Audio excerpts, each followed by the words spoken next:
Welcome, my dear friends, fellow lovers of literature and seekers of deeper meaning in the stories we consume. I'm genuinely happy to have you here, in this small shared space where films are not just entertainment but text to be studied, worlds to be unraveled, and mirrors to be held up against our own lives. Before we dive into today's journey, let me gently ask, if you find these reflections nourishing, if you enjoy wandering with me through the shadows and symbols of cinema, please consider liking and subscribing. Not for algorithms, not for numbers, but simply so that we can continue to build a circle of thoughtful minds who love art the way others love air. And let me make one clear note before we begin. What you're about to hear is not a traditional review. This isn't a place for quick judgments or star ratings. This is a theoretical, critical analysis, woven for those with a literary heart, for those who value education and insight as much as they value spectacle. Tonight, our story begins with Underworld, Blood Wars from 2016, a film that for many may have seemed just another entry in a long-running action horror saga. But for me, when I first encountered it, I saw something different. Beneath the glossy fight sequences, the icy blue palettes, and the familiar tropes of vampires and lycans locked in eternal combat, I felt the stirrings of a myth, a modern myth, dripping with tragedy, sacrifice, and the weight of ancient feuds that never quite die. It struck me as a cinematic poem about lineage, power, and the eternal cycle of blood and vengeance, themes that feel almost Shakespearean in their construction. I'll confess something personal. When I was younger, I often wrestled with the idea of inheritance. Not inheritance in the sense of money or possessions, but the invisible inheritance we all carry. The weight of expectations, the battles our parents fought before we were born, the grudges passed down through generations. Watching this film, I felt that ache all over again. The characters are trapped in wars older than themselves, yet still they are asked to bear the consequences, to choose sides, to fight battles that never belong to them. And isn't that, in its own way, what so many of us live with? History haunts us, shaping our choices whether we like it or not. The film itself offers a stark overview. The world is once again at the brink of collapse, divided between the vampire covens, who are fracturing under their own betrayals, and the lycans, who for all their brute force, are organizing under a new and formidable leader. At the heart of it all is Selene, the stoic, relentless warrior who, despite her exhaustion and her wounds, both physical and emotional, must take up arms once more. What drew me in was not simply the plot, but the atmosphere of weariness.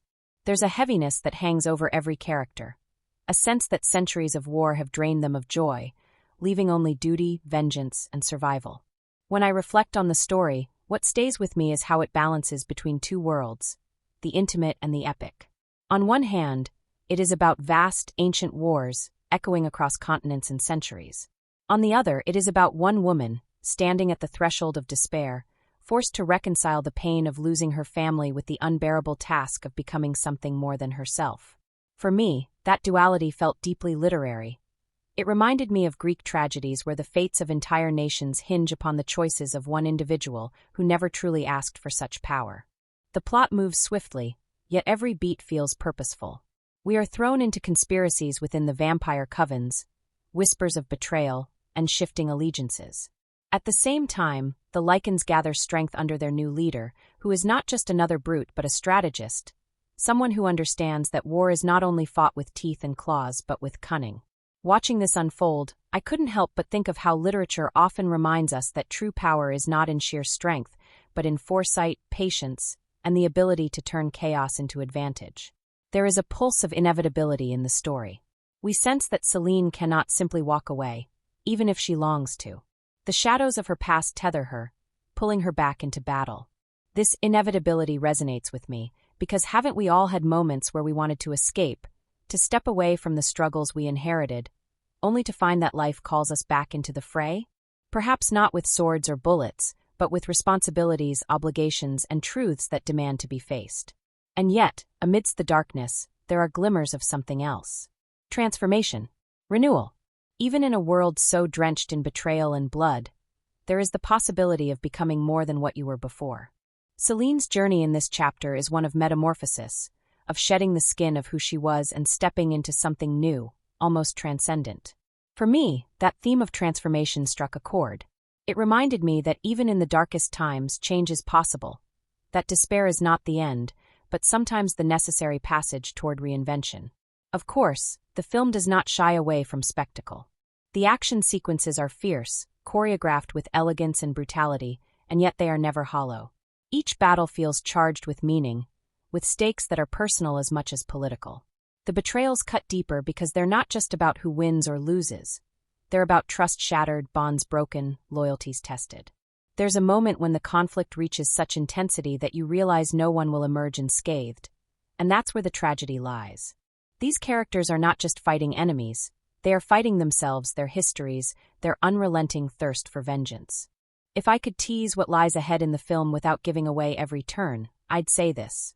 The story doesn't simply resolve the war, it redefines it.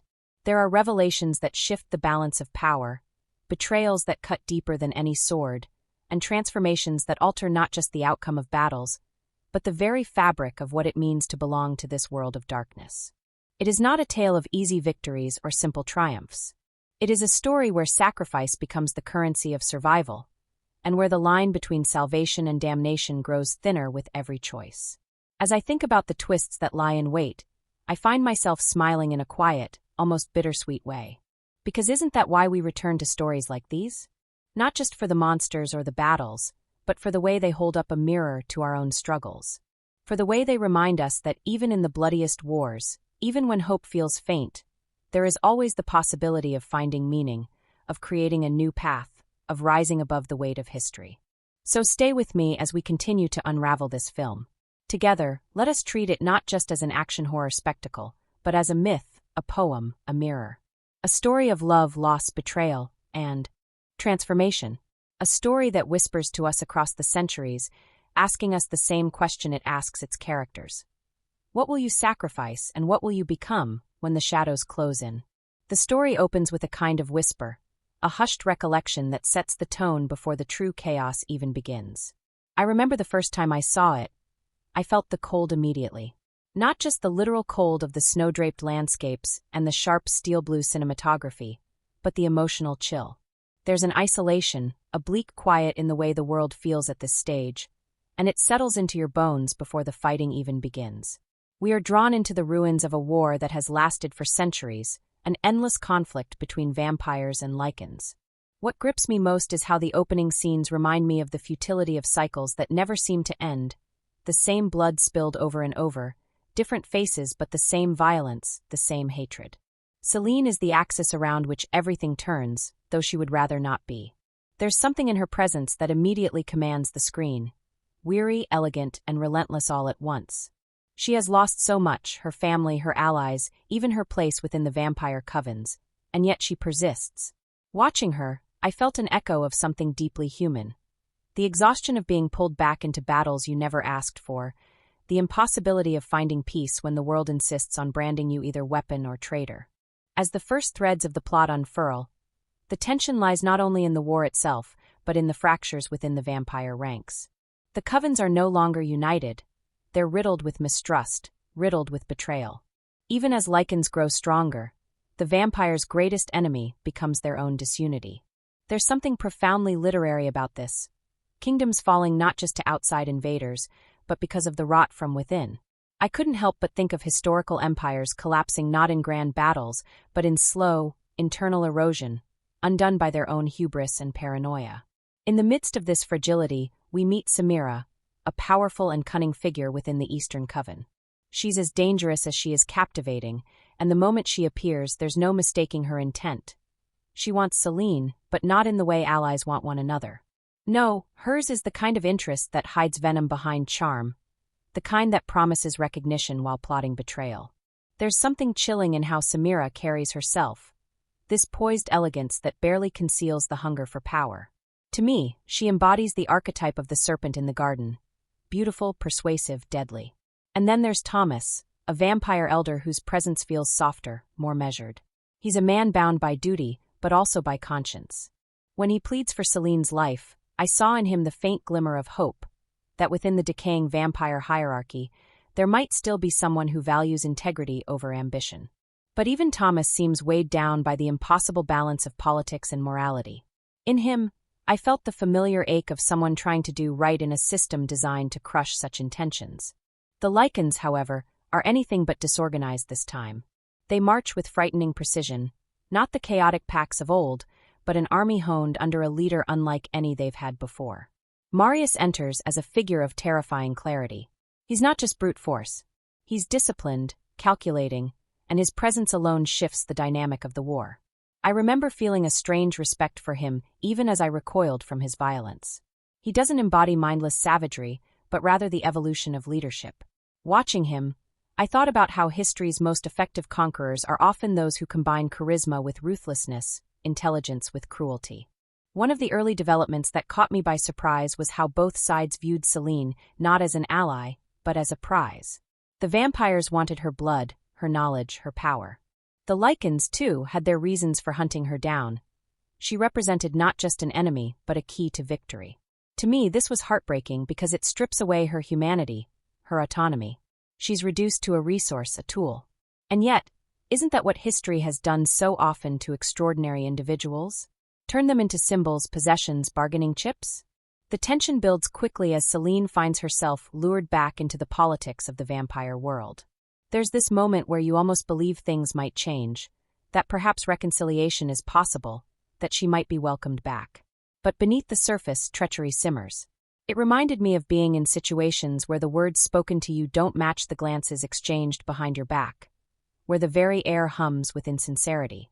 Samira's plot thickens with ruthless elegance. She presents herself as someone who needs Selene's skill, her guidance in training new death dealers, as if this is a chance for redemption. But from the moment she speaks, you can feel the dagger poised behind her back. The web of betrayal becomes one of the most gripping elements of the early story, and I found myself almost shouting in my own head, "Don't trust her." It's one of those narrative tricks where we as viewers see the trap long before the character steps into it, and the suspense is not in whether it exists, but in how it will be sprung. The Lycans, in parallel, are gathering momentum. Their pursuit of Selene's daughter, whose blood carries unimaginable power, is relentless. Though the daughter remains hidden, her presence lingers over the narrative like a ghost. Everyone is searching for her, everyone wants what she represents, but she herself is absent. That absence becomes almost more powerful than her presence could be. It reminded me of stories in literature where the unseen, the unspoken, the withheld becomes the most commanding force of all. Selene's interactions with David, Thomas's son, bring a rare note of warmth into this otherwise frozen world. There's a sincerity in David, a kind of loyalty that feels increasingly rare in the circles of betrayal that define the covens. Their bond isn't romantic, not in the traditional sense, but it is deeply human, a companionship forged in shared burdens and mutual understanding. Watching them, I was reminded of those rare friendships in life where words are unnecessary, where the weight of silence itself communicates trust. As the narrative moves further into treachery, there's a scene that stands out vividly in my memory. Selene's capture, the cruel trap set to bleed her dry, to use her as little more than a vessel. The moment is chilling, not just for its violence but for what it symbolizes. She has given everything, fought, bled, sacrificed, and yet she is still betrayed, still used. It struck me like a cruel metaphor for how society often consumes its strongest, its bravest, wringing them dry before discarding them. Watching it, I felt a mix of anger and sorrow, as though I were mourning. Not just her pain, but the pain of every person who has ever been turned into a tool by those too cowardly to fight their own battles. And then there is escape, bloody and desperate, like a gasp of air after being held underwater. The betrayal does not end her. It ignites something within her. The desperation of survival turns into a renewed resolve, a reminder that she is far from broken. That resilience, that refusal to be destroyed even when the world conspires against you, is perhaps what I found most inspiring about her character in these moments. It made me reflect on times in my own life where I felt cornered, stripped of agency, yet still found a way to claw forward. The story at this stage weaves between the crumbling covens and the surging Lycans, a dance of politics and warfare. Every scene feels like a tightening of the noose, both around Selene personally and around the vampire world as a whole. The Lycans grow bolder, their attacks sharper, their strategies frighteningly effective. You can feel the tide shifting, the inevitability of collapse pressing down.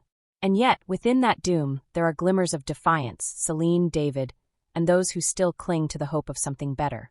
By the time the first half of the story reaches its crescendo, I felt my own breath catching. The betrayals have unfolded, the power plays revealed, and the battlefield has been laid bare. What began as political maneuvering now transforms into survival on all sides. The covens teeter on the brink of ruin, the lichens surge with newfound strength, and Selene stands at the center of it all, bloodied but unbroken, caught between forces that would just as soon consume her as crown her. What grips me most in this part of the story is not the spectacle itself, though the fights are brutal and the betrayals sharp, but the emotional undercurrent. The feeling of being trapped in cycles not of your own making, the weight of carrying battles that began long before you, the desperate hope of transformation even in the darkest of winters. It's that mix of inevitability and defiance that lingers, that makes me lean forward, hungry to see not just who will win, but what will become of them all when the tide finally turns. The memory of betrayal still clings like frost on a window pane, cold and impossible to wipe away, but survival presses forward, pulling everything and everyone deeper into the heart of war. When the story gathers itself again after that harrowing escape, there's a shift in atmosphere. Still grim, still steeped in blood and shadow, but now tempered with something fiercer. The resolve that only comes from walking away from death's edge. Selene carries that energy with her, and it shows in the way she moves, the way she calculates. She's not just running anymore, she's choosing. That shift is important because for so long, she's been forced into positions she didn't ask for, a pawn in others' games, a weapon in someone else's hand. Now, even when she seems cornered, there's a glimmer in her gaze that suggests she's taking the narrative back, thread by thread. At this stage, the vampire world feels more fractured than ever. The covens, once bastions of cold discipline and order, crumble into infighting and paranoia. Their survival instincts are tangled in webs of deceit, and watching them falter made me think of empires I've read about. How power structures begin to collapse from within when trust is eroded, how allies turn on each other not because of external enemies, but because ambition outpaces loyalty. Samira thrives in this atmosphere, her serpent's charm twisting even tighter around those foolish enough to believe her. But there's a counterpoint to her venom. Thomas and his son David stand in stark contrast, voices of something still resembling honor. Where others see Selene as a tool, they see her as a person, as someone whose experience and resilience deserve respect, not exploitation. That subtle difference reverberates through their interactions. Thomas's steadfast belief that alliances must be built on more than manipulation, David's quiet loyalty that grows into something more assertive, more daring. For me, it was a reminder that in every collapsing system, there are always a few who cling to integrity, even as the walls fall down around them. The lichens, meanwhile, are anything but fractured. Under Marius, they surge like a storm that has gathered too much momentum to be stopped. Their discipline is terrifying, their precision lethal. They don't just strike anymore, they conquer. There's something chilling in the way Marius unites them. Not through fear alone, but through vision, through the promise of victory.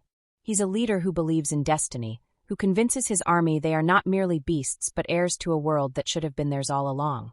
Watching him, I thought about how dangerous it is when charisma fuses with cruelty, when a leader doesn't just control but inspires, even in darkness. One of the most striking revelations during this part of the story is the true depth of Marius's ambition.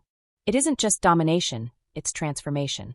His connection to Selene's daughter, the way her blood represents more than just power, but the possibility of transcending limits, becomes a haunting thread. Even though the daughter remains unseen, her absence shapes everything. She's the ghost both sides chase, the promise of a future none of them can quite touch, but all of them are willing to destroy themselves to claim. That absence becomes louder than presence ever could. Selene's journey takes her to places colder, stranger, and more mystical than before. The Nordic coven stands out in my memory like a beacon of icy light. Hidden away in the frozen wilderness, they live apart from the vicious politics of the Eastern Coven, and there's something almost otherworldly about them. Their ways are slower, quieter, bound to traditions and spiritual practices that feel alien compared to the ruthless pragmatism we've seen elsewhere. Entering their sanctuary is like stepping into another rhythm of existence, one that speaks to renewal, even transcendence. It is here that Selene's path shifts in the most unexpected way. Instead of being ground down by betrayal after betrayal, she undergoes something close to a transformation. She faces her grief, her losses, her endless battles, and something within her cracks open. The rituals of the Nordic coven, the meditative serenity of their icy realm, act like a mirror, showing her not just who she has been, but who she might still become. There's something profoundly moving in this arc, because it isn't just about strength of body or even strength of will. It's about acceptance. She embraces death, embraces loss, and in doing so, she rises beyond them. Her resurrection, rebirth, even after the near-death experience is one of the most powerful moments. Clad now with hair as white as snow, her presence feels different, elevated. It's not just aesthetic, it's symbolic. She has crossed into something greater than survival, carrying death within her and turning it into a weapon. Watching her emerge from that transformation, I felt something stir in myself too. That strange, rare hope that no matter how battered we become, no matter how much we lose, there's always the possibility of renewal, of becoming something stronger because of the breaking. Meanwhile, the vampire covens continue their slow implosion. Samira sharpens her treachery into action, revealing the depths of her hunger for power.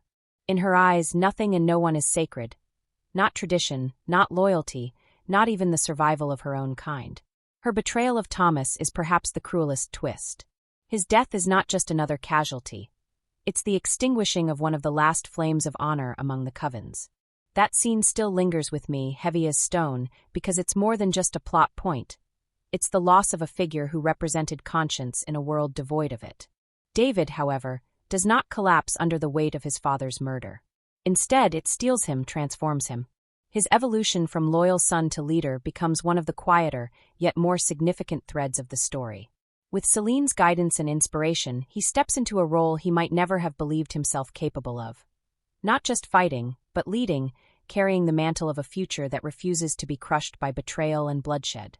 The war escalates into its inevitable crescendo. Lycans and vampires collide in a battle as brutal as it is inevitable. Watching the chaos unfold, I was struck not just by the spectacle of it, the blood, the ferocity, the sheer desperation, but by the undercurrents of ideology beneath the violence. It isn't simply two species clashing. It's the fight between destruction and renewal, between those who see war as an endless cycle and those who believe something new can rise from its ashes. Marius, in the thick of the battle, stands as the embodiment of relentless ambition. His confrontation with Celine is the culmination of so many threads, the predator finally meeting the prey who refuses to yield. The fight between them is savage, personal, layered with all the grief and rage both characters carry. And then comes the revelation. The truth about Michael, about Marius's connection to him, about the blood that fuels his strength. It lands like a blow, recontextualizing so much of what we've seen. In that moment, I felt a pang of shock mingled with sorrow. Shock at the revelation itself, sorrow at what it meant for Celine, who once loved Michael so fiercely. Yet even that revelation cannot break her. If anything, it strengthens her resolve. In the battle's raw fury, she defeats Marius not just with skill, but with the clarity that comes from her transformation. She no longer fights merely to survive, but to end the cycle, to carve space for something beyond endless bloodshed. Her victory is not just physical but symbolic, the reclamation of her power, her agency, her story. And then, in the aftermath of carnage, something unexpected emerges, the possibility of renewal. David rises as a leader, his claim to lineage and authority finally recognized. The vampire world, broken though it is, glimpses a chance at unity under his leadership. Celine, alongside him, is no longer the outcast, no longer the weapon or traitor, but something more. A symbol of resilience, of transformation, of hope. What lingers most in the resolution isn't the battle itself, but the quiet moments afterward. The sense that for once, survival doesn't feel like the end of the story, but the beginning of another. Celine stands not as someone who has merely endured, but as someone who has transcended, who has taken every betrayal, every loss, and turned them into the marrow of her strength. For me, that final image, the sense of renewal, the fragile promise of peace, resonates far beyond the screen.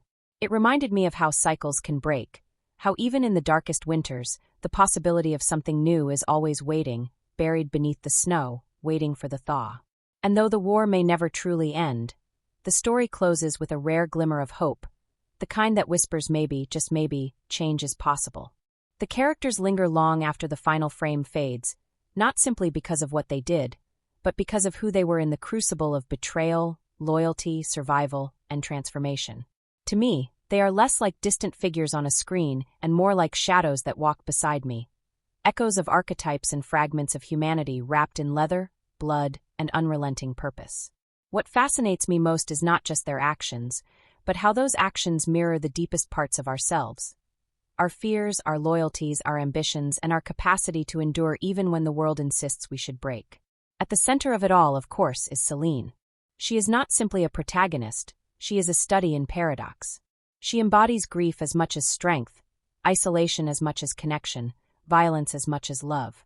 There's something magnetic in how she resists definition. Too often, characters in stories about war become symbols first and people second, but she feels different. She is both mythic and painfully human. Every time she moves through a corridor filled with enemies, blades glinting or guns drawn, she looks untouchable. Yet behind her pale eyes is a torrent of sorrow, of memories that she cannot bury. Her greatest strength, to me, is not her ability to fight or survive. It's her refusal to let grief destroy her humanity. She has lost Michael, lost her daughter to distance and necessity, lost countless allies, and yet she continues.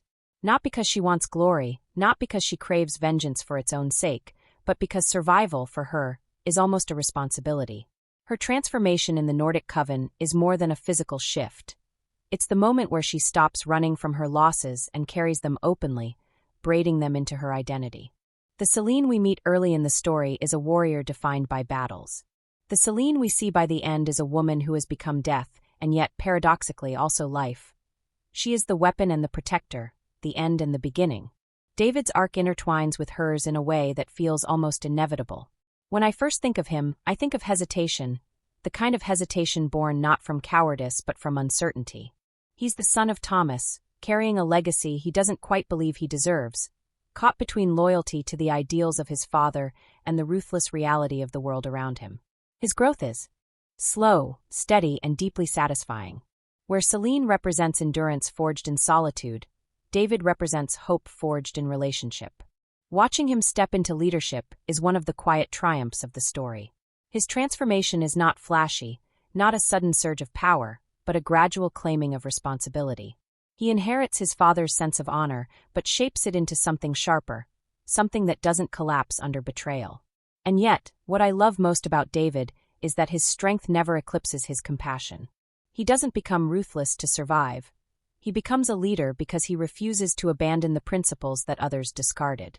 If Celine is the weapon reborn, David is the bridge, the one who can connect the fractured pieces of their world into something new. And then there is Thomas, whose presence is quieter, almost fragile, but no less significant. He is not a warrior in the way Celine or David is, though he has his own strength. His power lies in conviction, in a kind of stubborn belief that honor and loyalty still matter, even when the world around him mocks such ideals. Watching him, I was reminded of the last defenders of fallen kingdoms, those who hold to values long considered obsolete, not because they believe they'll win, but because they believe losing those values would be worse than losing their lives. His betrayal and death strike so hard because he is not naive. He knew the dangers, knew the vipers slithering in the shadows, and yet he chose to stand by Celine, to stand by truth. That kind of integrity always feels rare, and its loss leaves a void not easily filled. Samira, by contrast, is almost intoxicating in her cruelty. She is one of those characters who slithers into memory because she represents ambition in its rawest, most venomous form. Beautiful, seductive, intelligent, and utterly ruthless, she thrives in chaos because she knows how to bend it to her advantage. She reminds me of serpents from myths, creatures admired as much as feared, whose power lies not just in their strike, but in their ability to charm their prey into stillness. What makes her fascinating is not simply her villainy, but how convincing she is. To those around her, she offers the illusion of stability, of leadership, while underneath she plots for her own ascent. Her betrayal of Thomas is her most shocking moment, not because betrayal itself is surprising, but because of how coldly she commits it, how effortlessly she erases loyalty for ambition. In Samira, I see the darkest reflection of political power, the hunger that consumes everything, the ambition that leaves no room for love, no room for trust. She is as much a mirror of broken systems as she is a villain in her own right. If Samira embodies the poison within the vampire covens, Marius embodies the storm of the lichens. He is terrifying not because he is mindless, but because he is anything but. He is calculating, driven, charismatic, and his physical power is matched by his ability to inspire loyalty. What unsettles me most about him is how his vision makes sense, even as it horrifies. For centuries, the lichens were treated as slaves, as lesser creatures, as nothing more than beasts to be hunted. Marius channels that pain into fire, forging an army united not just by necessity, but by belief. His cruelty is undeniable, but his ability to give his people purpose makes him dangerously compelling. The revelation about Michael's blood is the sharpest knife he wields. It ties him not just to the immediate war but to Selene herself, weaving their destinies into a single, brutal confrontation. In Marius, we see what happens when ambition devours restraint, when vengeance hardens into ideology. He is as much a force of nature as an individual, the embodiment of every wound the lichens have endured, weaponized into something monstrous. The Nordic coven, while not individual characters in the same way as Selene or Marius, still lingers in my thoughts because they function almost like a character themselves. Their world of ice and silence feels sentient, their rituals steeped in symbolism that speaks to death and rebirth. Vidar and Lena, as figures of that coven, represent a different path, a way of existing not dominated by endless bloodshed.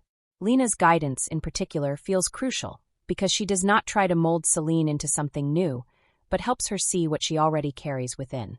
In their presence, the story opens itself to mysticism, to the possibility that survival is not just about fighting but about transforming.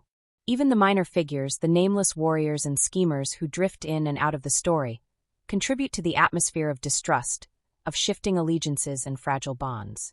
They remind us that war is not fought by heroes alone, but by countless lives caught in the teeth of ambition and survival.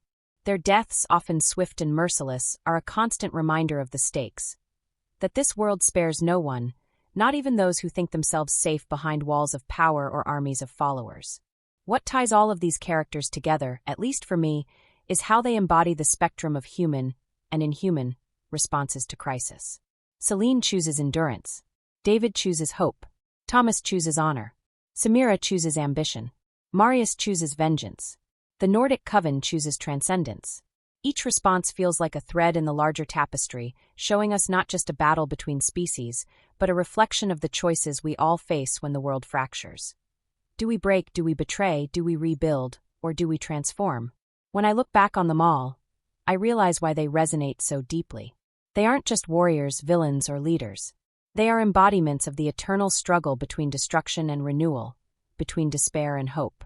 And though their fates are etched in blood, their essence lingers because they are not just characters in a story. They are reflections of us, of what we might become when the world demands more than we think we can give. There's something endlessly fascinating about peeking behind the curtain of a film that feels so sleek, polished, and intentional on screen. What we see when we sit down with popcorn, ready to be swept into a dark world of betrayal, blood, and survival, is the product of countless hands, sleepless nights, and strange little accidents that often make the final result even richer. What I love most about exploring the strangest facts surrounding a production like this one is how it reminds me that art, no matter how grand, no matter how layered with fantasy, remains something deeply human at its core. The people who create it stumble, laugh, argue, experiment, and improvise, and the story that emerges carries fragments of those unspoken moments. When I think about the making of this particular chapter, one of the first details that comes to mind is the cold. The bitter, merciless chill of European winters seeped into nearly every frame. Not because it was carefully crafted in post-production, but because the cast and crew had to wrestle with the very real breath of frost on their necks. Much of the filming took place in Prague, a city whose Gothic bones almost feel built for tales of vampires and lichens, and yet the choice of location was more than aesthetic. It was also pragmatic. The cost of filming there was lower than in Hollywood, but that bargain came with a price. The cast enduring icy winds that cut through leather costumes and fake blood, sometimes leaving actors shivering so hard they struggled to deliver their lines. Kate Beckinsale, with her familiar blend of wit and stoicism, once joked that her vampire suit seemed less like armor and more like a frozen second skin, clinging to her as the temperature plummeted. The costumes themselves tell another story, one that fascinated me the more I dug into it.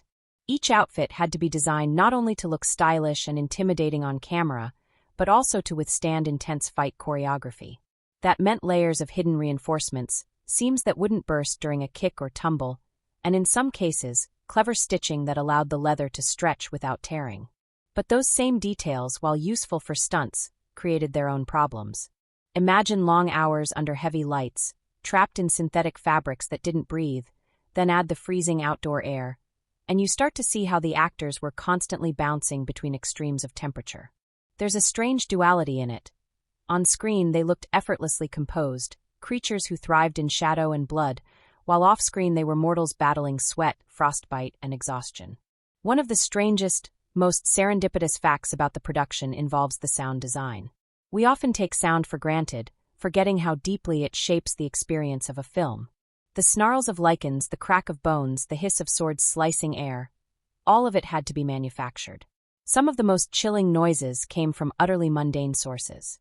The sound team used recordings of snapping vegetables to simulate bones breaking, and the guttural growls of lichens were sometimes blended with recordings of lions and camels. Camels! That odd choice gave the growls a strange resonance, an almost unnatural depth, that made the creatures feel alien rather than simply animal. It's one of those odd little choices that most viewers would never notice, yet it fundamentally shifted the emotional weight of the creature's presence. And then there's the matter of blood. So much blood, at least on screen. But in reality, the fake blood created its own chaos. The formula used was designed to look slick and luminous under camera lights, but it stained costumes and set pieces so severely that entire scenes had to be res-hot because blood splatter landed in the wrong place. In one infamous instance, an entire day's shooting was ruined because a crucial prop weapon became so sticky with blood formula that it kept slipping from the actor's hands, forcing the crew to redesign the weapon overnight. To me, there's something almost poetic in that. A film about the endless spilling of blood being momentarily undone by the very substance meant to represent it.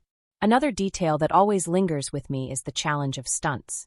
Beckinsale has long been known for her commitment to physicality, and she threw herself into the action sequences with a discipline that bordered on punishing. There were days when she performed wire stunts for hours on end, dangling high above the ground, her body aching but her determination unwavering.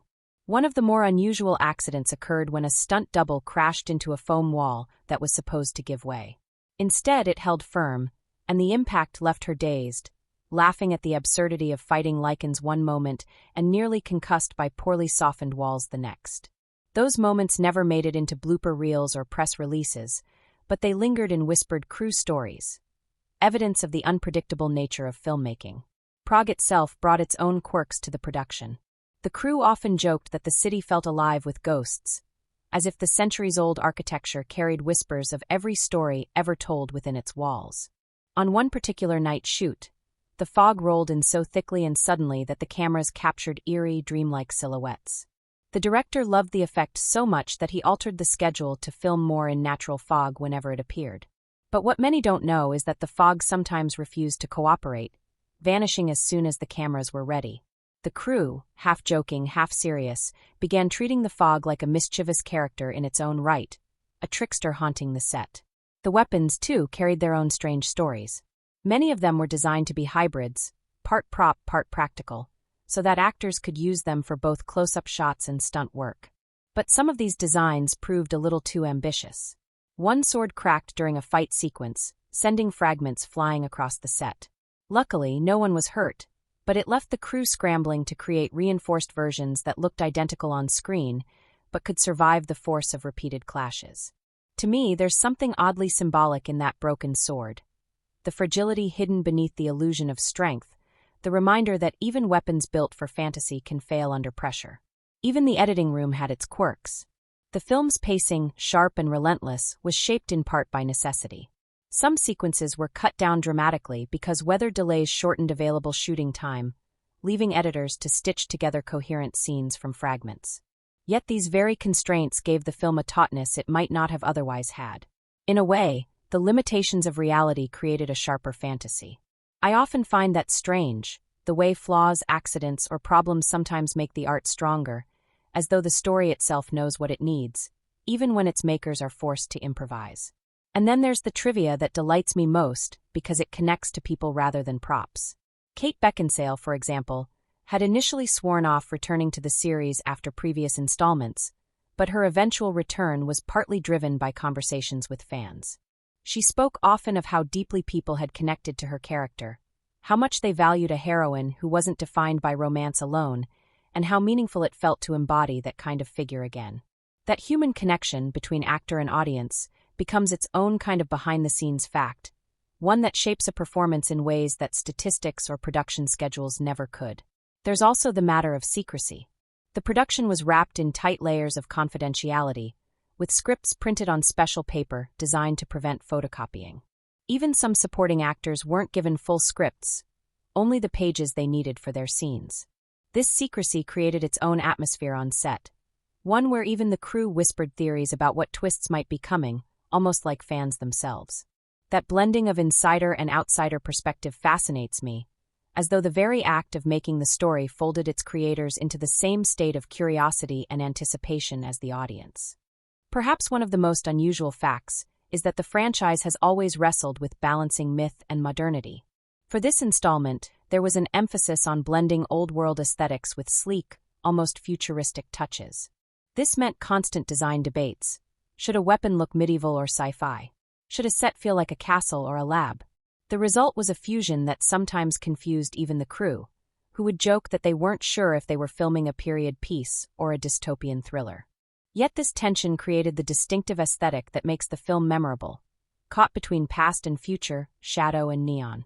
All of these facts, from the slippery fake blood to the haunted fog, weave together into a strange tapestry. They remind me that the stories we consume, the ones that feel so inevitable on screen, are often the result of chaos behind the scenes. And isn't that, in some way, a reflection of life itself? We polish our narratives, tell them with confidence and coherence, but underneath lies the mess. The accidents, the improvisations, the unexpected chills, and the broken swords. The strangest facts don't just make the film more interesting. They make it more human.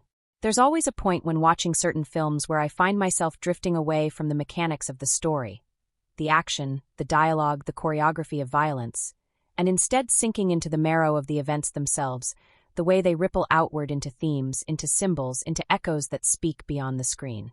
With this particular tale of darkness and survival, it's almost impossible not to do so. The film is filled with events that, on the surface, seem designed to thrill: grand battles, betrayals, resurrections, and blood-soaked vengeance. But underneath, there's a constant whisper of something more, something that lingers in the imagination long after the credits roll.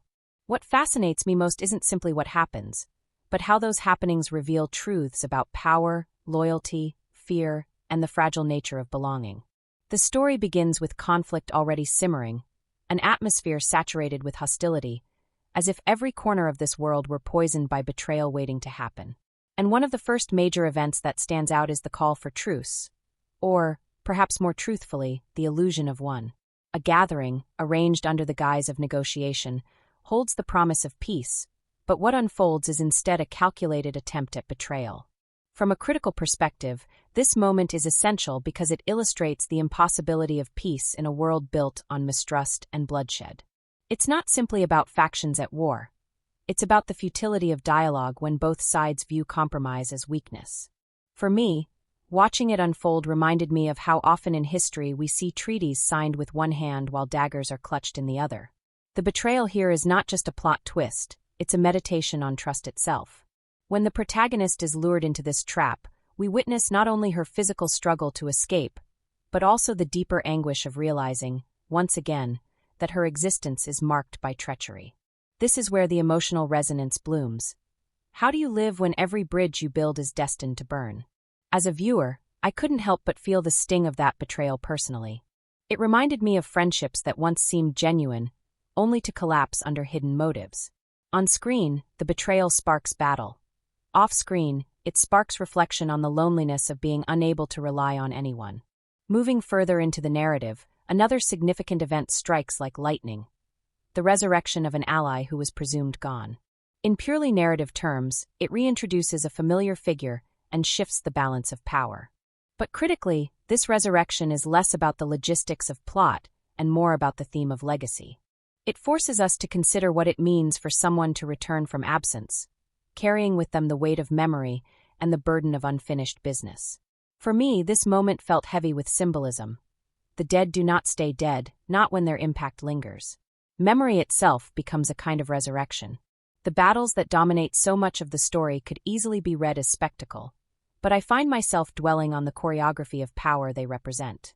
The clashes between vampires and lichens, between factions within factions, are not simply violent, they're political. Each fight is a form of rhetoric, a physical argument about who deserves dominance. The camera lingers on blows, on weapons clashing, but what I see are statements. We belong. We are stronger. We will not vanish.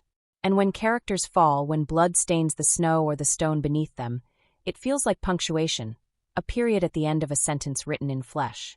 One of the most striking events, at least for me, is the protagonist's retreat to a sanctuary of sorts, a place rumored to be unreachable, hidden from the prying eyes of enemies. On a literal level, it's a chance for her to regroup, to seek allies. But viewed critically, the sanctuary symbolizes more than safety. It embodies the search for belonging. In the quiet halls of that remote refuge, the story seems to pause, breathing differently, inviting us to consider the universal human longing for a home untouched by war. Watching her walk those corridors, torn between trust and suspicion, I couldn't help but reflect on how often we, too, search for sanctuaries, whether physical or emotional, where we can exhale without fear. But sanctuaries never last. And the invasion of that sacred space is one of the film's most devastating moments. It's not just a tactical strike by enemies, it's a desecration. The destruction of sanctuary tells us, without ambiguity, that there is no place immune from conflict. Safety, in this universe, is always temporary. What moves me about this event is how it mirrors real life. The places we imagine to be unshakable can crumble, the relationships we think are untouchable can fracture. The violence isn't only in the swords and claws tearing through the walls, it's in the shattering of the idea that refuge is possible. Then comes the moment of revelation, when allegiances are exposed and hidden motives laid bare. A supposed ally reveals betrayal, and suddenly the fragile threads holding together alliances snap. This event is, to me, the soul of the narrative. The recognition that betrayal is not an accident but a pattern, recurring like a curse. Critics might call it melodramatic, but I find it painfully real. How many times in life do we give trust only to watch it weaponized against us? The scene feels almost ritualistic, an unveiling of masks, a stripping down to raw truth. The film reaches toward climax with an event that, for me, resonates like myth: the protagonist's near-death and subsequent transformation. On screen, it plays out with urgency, but beneath it lies a rich vein of symbolism. Death here is not final but transitional, a doorway into renewal. It's a theme as old as literature itself, rebirth through suffering. Watching her emerge altered, her powers heightened, I thought of phoenixes, of ancient heroes descending into darkness only to return with gifts of strength and wisdom.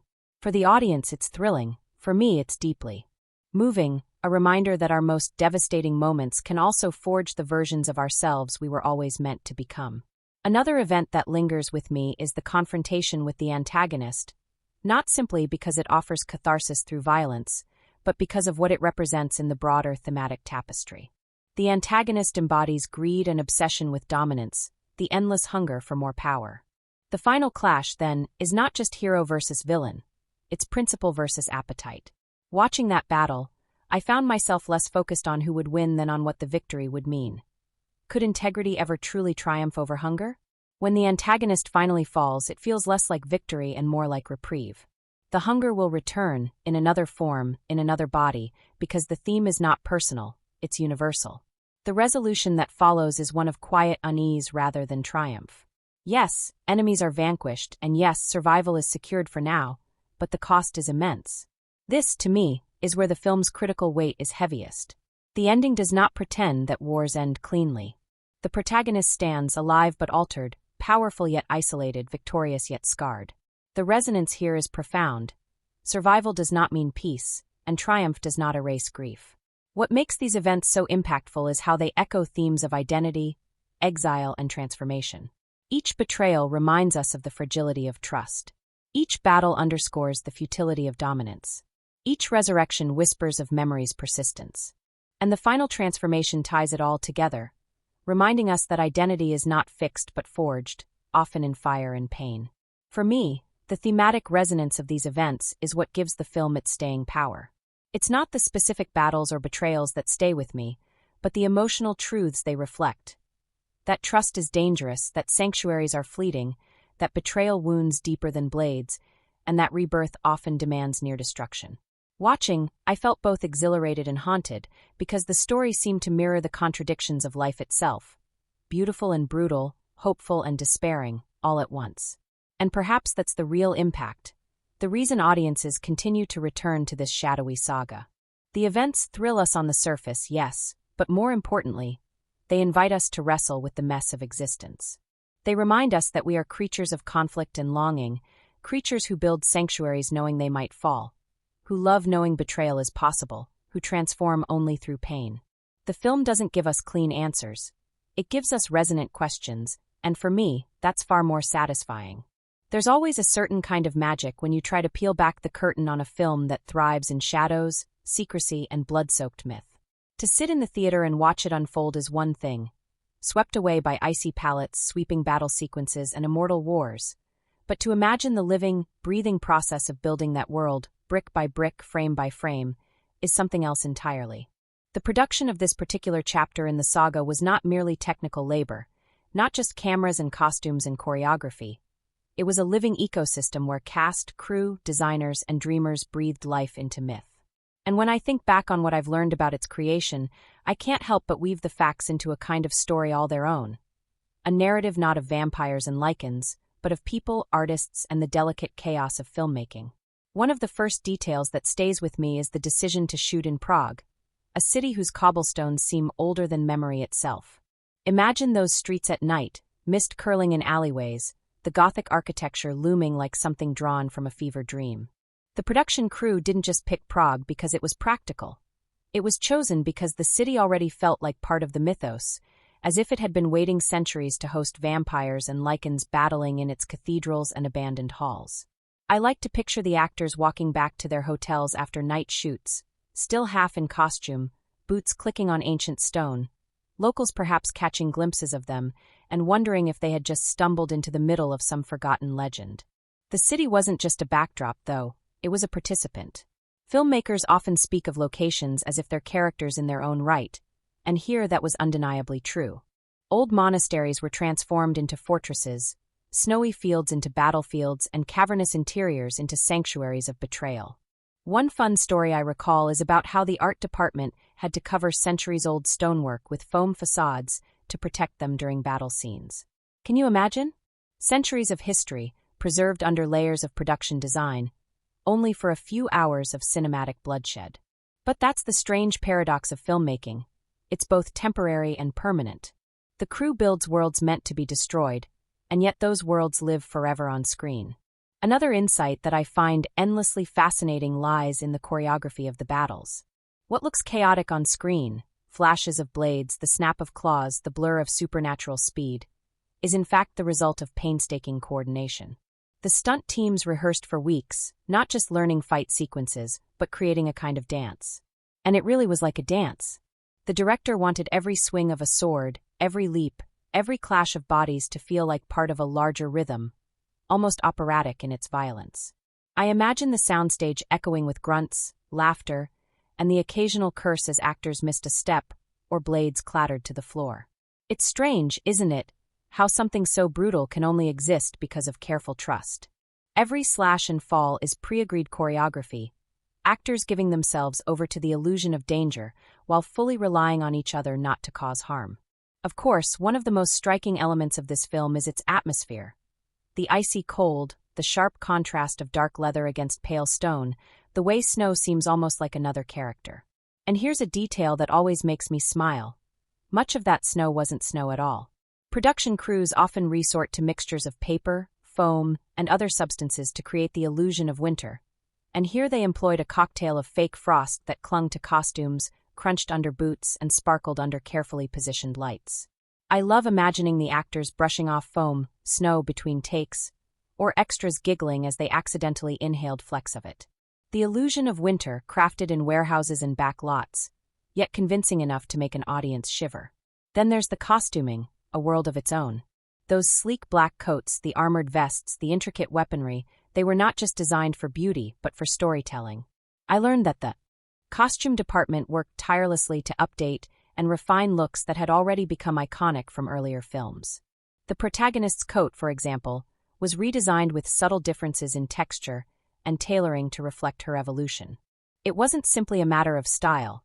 It was symbolic, suggesting transformation while maintaining continuity. Behind the scenes, however, the weight of those costumes posed a challenge. Imagine sprinting across a set in full leather, under hot lights, while swinging a heavy prop sword.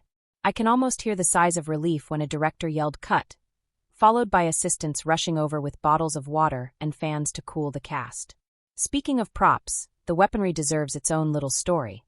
Each blade, each gun, each mystical artifact was custom-built by prop masters, designed not just for utility in a fight sequence, but for mythological weight. The detail was astonishing. Engravings on hilts that the camera would barely capture, the gleam of metal polished even though most of it would blur during fast edits. I love imagining the prop department working late into the night, handling these creations as if they were sacred objects, knowing that their craft would lend authenticity even when unnoticed. That's the invisible artistry of film. The things you don't consciously see but would feel missing if they weren't there. Not all of production was seamless, of course. There were challenges, and some of them almost comical. One story I remember hearing involved a sequence in which gallons of fake blood were poured across a set to create the aftermath of a massacre. But fake blood is sticky, and once it dried, crew members found their shoes glued to the floor. The cleanup took hours longer than expected, with everyone laughing about how even in the world of make-believe violence, blood still makes a mess. Then there were the night shoots, stretching into dawn, the crew drinking endless cups of coffee to stay alert while trying to capture the precise angle of moonlight, often simulated by towering lamps. Fatigue was a constant companion, but so was camaraderie. And camaraderie, from everything I've gathered, was the glue of the production. Despite the darkness of the story, behind the scenes there was warmth, joking, friendships forged in long hours. Actors who spent their days glaring at each other across swords would dissolve into laughter once the cameras stopped rolling. I like to think of those moments, coffee shared in the cold, spontaneous games of cards in between takes, makeup artists fixing smudged eyeliner while sharing gossip, as the true heartbeats of the production. In the end, films are built on these small acts of human connection, not just the grand visions of directors. One particularly fascinating element of the production process was the use of visual effects. While practical effects dominated much of the film's feel, digital artistry was employed to enhance transformation sequences, supernatural speed, and large-scale battles. I always marvel at the hybrid nature of filmmaking today. An actor in practical makeup snarling on set, then layers of digital work added later to complete the illusion of transformation. To me, this blending of practical and digital is symbolic of cinema itself, a constant negotiation between the real and the unreal, between what can be touched and what can only be imagined. There are also quieter, stranger facts that linger with me. For instance, certain shots of vast interiors were filmed not in grand cathedrals, but in meticulously constructed sets on soundstages. The art department spent weeks creating walls and arches that looked ancient, only for them to be torn down once filming wrapped. Imagine that, a palace built to last mere weeks, yet immortalized forever on film. Or the anecdote about one actor who, between takes, stayed in character so thoroughly that extras whispered nervously, unsure whether it was rehearsal or reality. These moments blur the line between performance and presence, reminding me how fragile the boundary is between myth and life. And then there's the sheer endurance of it all. Months of filming in cold conditions, endless retakes, demanding stunts. It's easy for us as viewers to forget that the actors aren't immortal beings, but people pushing their bodies to the limit. Bruises from stunt work, sore throats from endless shouting, long hours in makeup chairs. It's the invisible toll that makes the visible spectacle possible. What amazes me is that, despite all of this, there's always a sense of joy in their recollections. The hardship seems to bond everyone tighter, as if the suffering becomes part of the story they all share. When I think about production insights and fun facts, what strikes me most is not any single story but the pattern they form. It's the paradox of film. How something so dark and violent on screen can be born from collaboration, laughter, and artistry.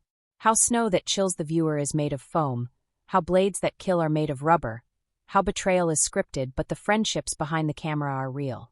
The production becomes its own myth, a story of humans gathering in the night, in strange places, to conjure illusions of immortality. And perhaps that's why I find these behind-the-scenes tales so compelling. They remind me that art is always a mixture of sweat and imagination, of tedious labor and sudden magic. Watching the finished film, it's easy to lose oneself in its cold grandeur, but remembering the crew painting fake frost onto rooftops, or actors sharing jokes while waiting for cameras to reset, humanizes the myth. It makes me love the story all the more, knowing that behind its shadows are people, ordinary, extraordinary people, who gave part of themselves to build it. There's something uncanny about how a world on screen can seep into you. How long after the credits roll, you remember not just the characters or the battles, but the very air of the place, the silence of its halls, the way its landscapes made you feel as though you were walking through them yourself. I often think that when it comes to a film like this one, the story might live in the dialogue and in the clash of its immortal beings, but the soul of it lives in the setting and cinematic design. Every corridor, every stretch of frozen wilderness, every shadow-drenched chamber. These aren't just backdrops, they are voices, whispering the story as loudly as any actor could. When I first immersed myself in this world, I realized quickly that it wasn't merely about the conflict of vampires and lichens. It was about how the world they inhabit amplifies that conflict. The architecture is cold, monolithic, often ancient in its feel, and yet it's never static. It pulses with mood, with menace, with mystery. It's almost as if the very stones remember the centuries of blood spilled upon them, and the cinematography ensures we never forget it either. Take the snow-blanketed landscapes, for instance. The endless whiteness that stretches beyond the horizon becomes more than just a choice of weather. It's a psychological weapon. Snow softens sound, smothers footsteps, isolates. Watching those figures move across those icy expanses, I felt the kind of loneliness that seeps into your bones. It was as if the snow was conspiring with the story, silencing every scream, every cry, forcing both the characters and us as viewers to lean into the quiet tension. There's an irony there too. In a narrative so violent, filled with screams and clashes, the most terrifying moments are when everything falls hushed and the frozen world presses down in its stillness. And then there are the fortresses. The vampires' strongholds loom with Gothic splendor, vast stone walls etched with time, windows like hollow eyes staring down on those who dare approach. Inside, the corridors are long, echoing, carved with details that speak to a legacy that stretches far back, beyond our comprehension. The cinematographers use these spaces brilliantly. Notice how often they frame characters dwarfed by their surroundings. A single figure walking through a cathedral-like hallway seems smaller, diminished, almost swallowed by history. That's not accidental. It's a visual reminder that these characters are not just battling each other, but the weight of tradition, the oppression of rules carved centuries before they were born. Contrast that with the lichen spaces, which are always rougher, earthier, and less refined. While the vampires dwell in cold grandeur, the lichens gather in industrial ruins or makeshift dens, often lit in harsher tones. Their environments are practical, raw, without the luxury of permanence. This isn't just set dressing, it's visual storytelling. It tells us that the lichens are creatures of survival, adapting to whatever environment will have them, while the vampires are bound to stone and ritual, almost imprisoned by their own elegance. To me, that duality resonates with something deeper. The idea that privilege and power can become their own kind of cage, while survival breeds freedom even in squalor. Lighting becomes its own character in this story. Rarely do we see natural sunlight. It is a world painted in blues, silvers, and deep blacks, where light slices through darkness like a blade. The cinematographers lean heavily into chiaroscuro, that play of shadow and light so beloved in Gothic art. Notice how the vampires are often lit with colder hues, their pale skin almost glowing against the darkness, while the lichens are steeped in warmer, harsher tones, reflecting their more animalistic nature. Every frame feels deliberate, sculpted to evoke a mood.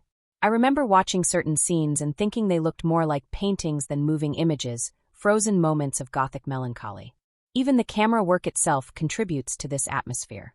The sweeping shots of icy fields give us a sense of scale, of insignificance in the face of eternity, while the close-ups linger uncomfortably on faces, eyes brimming with secrets, lips trembling with unspoken truths. The camera never lets us settle. It alternates between the vastness of myth and the intimacy of pain. That constant shifting reminds me that in this story, the grand wars of immortals are always tied back to individual wounds, individual betrayals, and individual choices. What fascinates me most is how the setting and cinematography seem to speak directly to the themes of the story. The coldness of the landscapes, the endless winters, they're not just weather, they're metaphors. This is a world where warmth is rare, where connection feels like a fleeting flame struggling against frost. And when moments of warmth do appear, say in the glow of a fire or the rare softness of a candlelit exchange, they feel all the more precious because of the cold that surrounds them. It mirrors life, doesn't it? How moments of kindness or love stand out most starkly when they emerge in the bleakest environments. One of the details that sticks with me is how the cinematographers make use of verticality. Characters are so often positioned above or below one another, whether in stairwells, balconies, or platforms. This is more than aesthetic, it's a visual language of dominance and subjugation, of who holds power and who is forced to look up from the shadows. Even when nothing is said, the blocking tells us everything. For me, these little choices are what elevate the film from simple action to something layered with meaning. The color palette, too, is essential to the mood. Blues dominate, sometimes so icy they feel like they could cut. Black is everywhere, enveloping characters in mystery, but then there are sudden punctuations of red, blood splattering across white snow, a crimson cloak swaying against stone walls. Red is never casual here. It always feels like an intrusion, like violence forcing its way into a controlled world. It's the only color that truly vibrates against the otherwise restrained palette, and that makes every drop of it scream. What I find haunting is how the world itself feels complicit in the violence. The stones echo with footsteps, the snow swallows screams, the architecture towers over its inhabitants, reminding them of their smallness. Even the silence of the settings seems to demand blood. It's as if the world itself craves it, hungers for it, as much as the characters do. That's why when I think of this film, I don't just remember the characters. I remember the feeling of being trapped in a world where even the air seemed sharpened, where the snow itself seemed dangerous. Behind the lens, the filmmakers knew exactly what they were doing. The director's vision was to create a world that didn't just host the story but amplified it, and the cinematographers carried that vision with precision. They leaned into long shadows, into contrasts, into textures. Leather gleamed under harsh lights, snow sparkled under moonlight, stone walls seemed to sweat with history. Every surface told a story, and the camera insisted we look. I sometimes imagine the production crew on those sets, arranging lights, scattering artificial snow, painting shadows onto walls. They weren't just technicians, they were sculptors of mood, painters of fear. Their work ensured that the audience didn't just watch a story. They felt themselves transported into it, as if they too were walking those endless halls, as if the cold breath of that world brushed against their necks. And perhaps that's what lingers with me most. The settings and cinematography don't merely decorate the narrative, they embody it. They hold its weight, its sorrow, its violence, and its fleeting glimpses of beauty. They remind us that in stories like these, the world itself is alive, watching, pressing its presence into every decision, every betrayal, every fleeting moment of connection.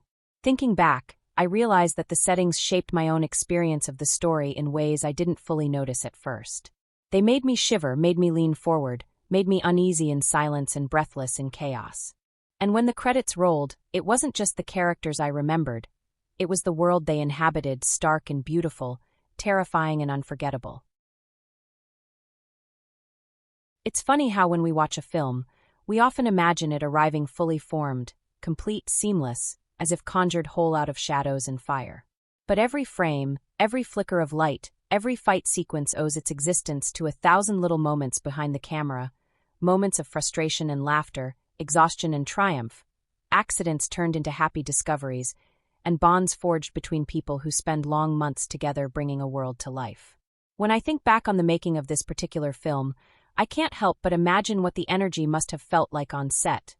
The mixture of gothic intensity demanded by the story and the warmth, humor, and camaraderie that can only happen when real people gather under impossible circumstances to tell an impossible tale. For me, what has always fascinated about this production isn't just what ended up on screen, but the invisible traces of humanity that pulse beneath it. You can sense, if you watch closely, the fingerprints of the crew members, the ingenuity of designers, the small smiles exchanged between actors after nailing a particularly brutal stunt.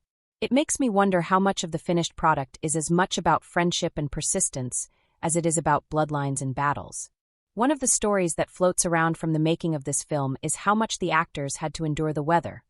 Not in some digital studio where conditions could be controlled, but out in actual cold environments. The snowy exteriors weren't always kind to those clad in sleek leather costumes, and there's a delightful irony in knowing that, while the characters appeared untouchable and eternally composed on screen, the reality was actors shivering between takes, crew members rushing forward with blankets, heaters glowing just out of frame. I think about that often when I rewatch the icy landscapes. The tension of the characters balanced with the reality of frozen fingers and fogging breath. It gives me a secret smile, knowing that underneath the fierce gazes there were very human grumbles of, "Can I get another cup of tea, please?" And then there's the matter of stunts. The fight choreography in this film is, of course, one of its defining features. Those fluid movements, the impossible leaps, the choreography that borders on dance. Behind the curtain, though, lies an intricate ballet of its own. Stunt coordinators drilling sequences until muscle memory takes over, actors practicing flips and sword swings until they no longer have to think. What surprises people, perhaps, is how often laughter punctuated those rehearsals. Imagine rehearsing an intense death battle, two performers lunging at one another with feral roars, only to slip in the snow or miss a beat and collapse into laughter. There's something wonderfully human about that. The reminder that even the fiercest immortals on screen are, in reality, professionals just trying to keep balance while wearing heavy boots. The director's approach to the set was also one of openness. While the gothic tone demanded discipline, the day-to-day atmosphere wasn't devoid of lightheartedness. The actors, many of whom had worked together on earlier installments, had developed a rhythm of inside jokes, quiet encouragement, and an unspoken trust. That trust made the darker, heavier scenes easier to dive into because everyone knew, when the camera stopped rolling, there would be a hand on the shoulder, a joke whispered, a release valve for the tension. I've always thought that's the secret alchemy of film sets. The darker the story, the brighter the bonds behind it. One of my favorite anecdotes is about the costumes. Those iconic, tightly fitted leather outfits that seem as though they were stitched out of midnight itself. They look impossibly sleek on screen, but wearing them was not without its challenges. Actors joked about how long it took to get into them, the sheer patience required just to zip up, and the fact that the material had its own stubbornness, squeaking unexpectedly or resisting movement at the worst possible moments. Imagine preparing for a fight sequence, the camera ready to capture elegance and precision, only to have the leather creak loudly like a door hinge. Those sounds, thankfully, didn't survive the editing process, but the memories must have lingered. Of course, working with special effects always brings its own quirks. The blend of practical and digital effects required the cast to perform against green screens or react to creatures that weren't yet there. In one sense, this demanded immense imagination. Staring into empty air and responding as though a towering beast was lunging toward you. To keep the mood light, crew members sometimes stood in for these absent monsters, waving poles or making exaggerated growls. There's a kind of absurd comedy in picturing a crew member in jeans pretending to be a werewolf, while an actor delivers their most serious, world-weary glare. Yet, in that absurdity lies the magic of filmmaking, the ability to transform silliness into spectacle. Then there were the challenges that demanded creativity to overcome. One sequence, involving complex choreography in a confined set, required endless patience from both cast and crew. The problem wasn't the actors, it was the set itself, whose walls seemed to shrink under the pressure of cameras, lighting rigs, and bodies in motion. Instead of despairing, the team adjusted angles, restructured movements, and found new ways of filming that made the space appear larger than it was. What we see on screen feels expansive, but knowing the truth, that it was achieved in a space barely big enough to turn around, makes it all the more impressive. It's a reminder of how much of cinema is sleight of hand, built not with resources but with ingenuity. Food, as in many productions, became a kind of unifying force. Between grueling night shoots and long days of physical action, the moments of pause often revolved around shared meals. Cast and crew huddled together over coffee, soups, and snacks, their conversations stretching far beyond the script. Family stories, jokes, reflections on how surreal it felt to pretend to be immortal while fighting imaginary beasts. These small rituals created a rhythm that sustained them, a reminder that beneath the costumes and cameras, they were still just people working together, hungry and tired but bound by a shared purpose. Another story that always strikes me is how music played its role even before post-production. To help actors immerse themselves in the mood, certain pieces of music were played on set during rehearsals. Dark, pulsing tracks set the tone for combat scenes, while quieter, atmospheric pieces prepared the cast for more intimate, brooding moments. This detail fascinates me because it shows how sound, often added after the fact, was already shaping the performances in subtle ways, guiding the emotions before the first cut of the film was ever assembled. The interaction among the crew was, in many ways, the lifeblood of the production. The cinematographers, production designers, lighting technicians, All of them had to dance in harmony, adjusting at a moment's notice. There's a rhythm on a set that resembles an orchestra. Each department playing its part, listening, adjusting to the others, building toward a crescendo that only the audience would ever hear. I imagine that in the moments between takes, when the director called cut, and people reset their positions, there was an unspoken pride in how seamlessly they all fit together. And then there's the resilience. Filming such an effects-heavy story is never easy. It comes with endless delays, unpredictable obstacles, and the ever-present fatigue of working nights or braving weather. Yet those challenges became part of the camaraderie. Every time a scene came together after countless takes, there was a ripple of triumph through the team, a sense that they had faced the storm and won. It wasn't just about capturing the perfect shot. It was about surviving the journey to get there. What I find most moving is how much affection still lingers in the recollections of those who were there. They don't just talk about the battles or the effects. They talk about the laughter, the small kindnesses, the late-night conversations over coffee, the crew member who always carried extra gloves to share, the way someone's joke could cut through hours of tension. These fragments of humanity live beneath the gothic grandeur, invisible to the audience but vital to the spirit of the film. When I rewatch the finished product now, I can almost hear those echoes.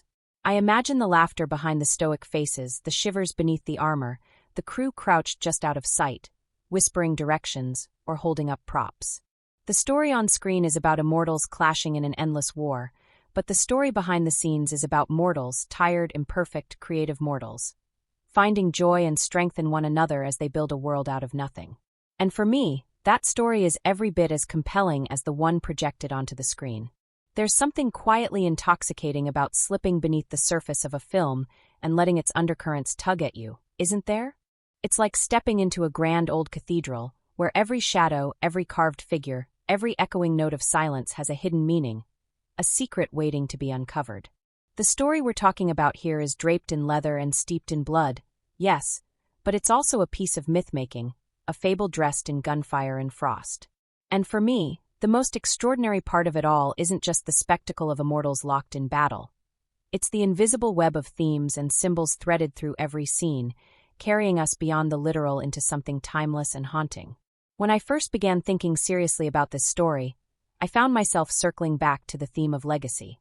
The characters on screen, whether they're fierce warriors, scheming leaders, or pawns caught between greater powers, are always grappling with what they've inherited and what they'll pass on. Legacy here isn't just about bloodlines, though blood is, of course, a constant motif, but about the weight of choices, the history etched into bones, the responsibility of carrying centuries of conflict within your very veins. Watching this play out, I couldn't help but think of how, in my own life, I've often felt that tug. The way family history shapes us, the way unspoken traditions or scars from the past carve their patterns into who we are. It makes the characters' struggle eerily relatable, even in its heightened supernatural form. There's also the theme of isolation, which pulses through the film like a heartbeat. The central figure moves through the story almost like a phantom, always near others, yet never fully with them. That aloneness is heightened by the wintry landscapes, the barren halls, the way the camera often frames a single figure against expanses of snow or shadow. On the surface, it's a story of battles and betrayals, but underneath it, I see a meditation on loneliness, on what it means to be cut off from belonging. How many of us have felt that? Standing in a crowded room, yet somehow apart? For me, that's what gives the story its emotional weight. The monsters are terrifying, yes, but it's the solitude that chills. And then there's the ever-present conflict between tradition and evolution. The ancient clans, steeped in ritual and hierarchy, cling to their old ways with a desperation that borders on madness. Yet, as the story unfolds, we see cracks forming, voices that question, rebels who whisper of change, and even those who try to merge bloodlines in search of something stronger. It's an echo of the world we know. Institutions resisting progress, the fear of losing identity when evolution demands it. I find it fascinating how the narrative forces its characters into choices. Cling to the safety of the past, or risk everything by stepping into an uncertain future. For me, it stirs thoughts about my own reluctance to let go of certain habits or beliefs, even when I know they no longer serve me. Change, after all, is terrifying. Symbols, of course, thread through these themes like secret codes. Snow is one of the most striking. Its presence isn't just atmospheric. It functions almost like a character in itself. Snow symbolizes purity, yes, but here it feels more like erasure. A blank canvas that threatens to swallow everything, burying history beneath a cold, endless silence.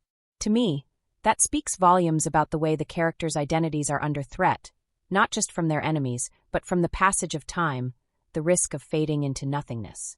Watching those battles unfold against the white expanse, I thought about how snow can both soften and smother. It hides scars, but it also silences voices. Blood is another recurring symbol, perhaps the most obvious but also the most layered. Blood here is not just lifeblood, it's history, inheritance, memory. It's both weapon and currency, curse and salvation. When characters fight over blood, they're not just fighting over power, but over the right to define reality itself.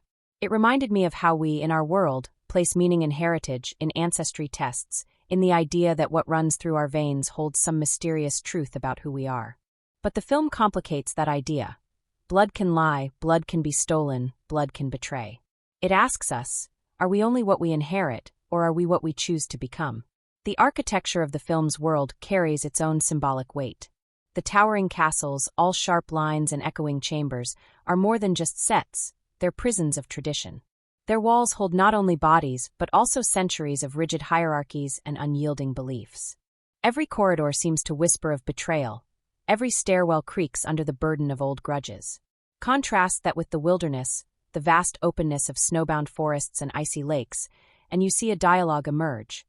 The confinement of the past versus the terrifying freedom of the unknown. I've often thought about how physical spaces reflect inner states, and in this story, the settings feel like mirrors of the characters' own souls, trapped, yet yearning for release. I find it particularly compelling how death and rebirth weave their way through the narrative. Characters fall, only to rise again, sometimes literally, sometimes through the legacies they leave behind. This cycle feels mythic, almost ritualistic, echoing ancient tales of gods who die and return transformed. For me, this theme resonates because it feels so deeply human. Haven't we all gone through moments of collapse where some part of us dies, an old belief, a relationship, a version of ourselves, and yet out of that death something new emerges? Watching these immortal beings struggle with rebirth makes me reflect on the smaller, but no less significant rebirths of ordinary life. Another subtle but powerful symbol is the use of mirrors and reflections. Though they appear sparingly, when they do, they often reveal more than the eye can see. Reflections distort, multiply, and fracture, suggesting that identity itself is unstable, a shifting surface that never shows the whole truth. I remember a scene where a character catches their own reflection, and it struck me not as vanity but as horror. The terror of seeing a self that no longer matches what you feel inside. Haven't we all had that moment, catching our own face in a window and thinking, is that really me? The story also explores betrayal, not only as a plot device, but as a theme that reveals the fragility of trust. Time and again, allegiances shift, secrets unravel, and characters find themselves betrayed by those they once called allies. What fascinates me is how betrayal in this narrative isn't simply villainous. It's portrayed as almost inevitable in a world built on survival. Loyalty becomes a luxury, trust a gamble. This struck me deeply because it mirrors the way betrayal in our own lives, whether in friendships, families, or societies, often stems not from malice but from desperation, from the need to protect oneself. And beneath all this beats the question of identity. The characters are caught in webs of expectation: warrior, leader, traitor, savior. But underneath, they're searching for something simpler: the right to define themselves. Watching them, I thought of how often I've felt the weight of labels, of roles assigned before I had the chance to speak. The story pushes us to ask, do we ever truly escape those labels? Or do we, like the characters here, carve out slivers of freedom within the chains of inheritance? For me, the most haunting symbol comes in the quiet moments, when characters stand at thresholds, doorways, bridges, borders of snow. These thresholds aren't just physical. They're metaphors for choice. To step across is to embrace change, to risk the unknown. To linger is to cling to the past. I've stood at such thresholds in my own life, sometimes trembling with fear, sometimes aching with the desire to move forward. Watching it play out on screen, through the heightened lens of myth and battle, felt like seeing my own uncertainties reflected back at me. The emotional resonance of all these themes is what elevates the story beyond action and spectacle. It's why, long after the credits roll, I find myself haunted not by the gunfire or the bloodshed, but by the questions it whispers. What do we owe to the past? What do we pass on to the future? Can we ever truly be free of what we inherit? And perhaps most haunting of all, in the endless war between tradition and change, what part of ourselves are we willing to sacrifice? I think that's the brilliance of the film's themes and symbols. They operate both in the realm of the fantastic and in the realm of the personal. They give us creatures of the night and frozen landscapes, but they also give us mirrors for our own fears and longings. That's why I keep returning to it again and again. Not because I need to watch another battle, but because I want to step back into that cathedral of shadows and snow, to trace the carvings, to listen for the echoes, to remind myself that even